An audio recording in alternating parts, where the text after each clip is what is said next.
Hello friends, या व्हिडिओमध्ये आपण वर्क करत असताना मनी कशावरती ठेवायचे ते पाहणार आहोत। तर सुरुवातीला मी इथे या क्लॉथवरती मनी ठेवलेले आहेत आणि नीडलमध्ये फक्त एक एक मनी घेऊन मी नीडलमध्ये भरत आहे। तर इथे वेळ पण खूप जातो आणि जेव्हा आपण वर्क करायला घेतो तेव्हा जेव्हा आपण मनी कपड्यामध्ये बसवतो आणि सुईवरती खेचतो तेव्हा तुम्ही इथे पाहू शकता की मनी सर्व हलत आहेत आणि जर समजा वर्क करत असताना सुई अटकली तर हे मनी सांडू देखील शकतात। तर त्यामुळे क्लॉथवरती वर्क करत असताना क्लॉथवरती कधीच मनी ठेवायचे नाहीत।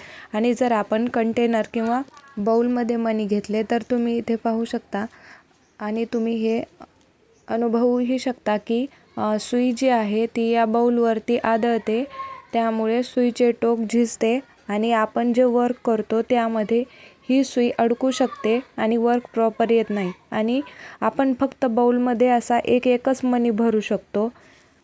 या पद्धतीचा वापर केल्यामुळे आपली सुई लवकर खराब होऊ शकते आणि आपण ज्या क्लॉथवरती वर्क करतो तो कपडा देखील लवकर खराब होऊ शकतो। आता मी इथे जुना जीन्सचा एक तुकडा घेऊन त्यापासून हा पाऊच बनवलेला आहे। या पाऊचला फक्त 2 साइडने 2 टिपा देऊन हा बनवलेला आहे। तर हा जर हलवला तरी देखील आपले यातील जे बीड्स आहेत ते सांडत नाहीत। तुम्हाला जर एक मनी भरायचा असेल तर तुम्ही भरू शकता किंवा एक सोबत खूप जास्त मनी जरी तुम्हाला नीडलमध्ये भरून घ्यायचे असतील तर तुम्ही भरून घेऊ शकता आणि हा पाऊच तुम्ही घरी देखील बनवू शकता। यावरती जे मनी असतात ते बिलकुल हलत नाहीत आणि यामुळे सुईसुद्धा खराब होत नाही। थँक्यू।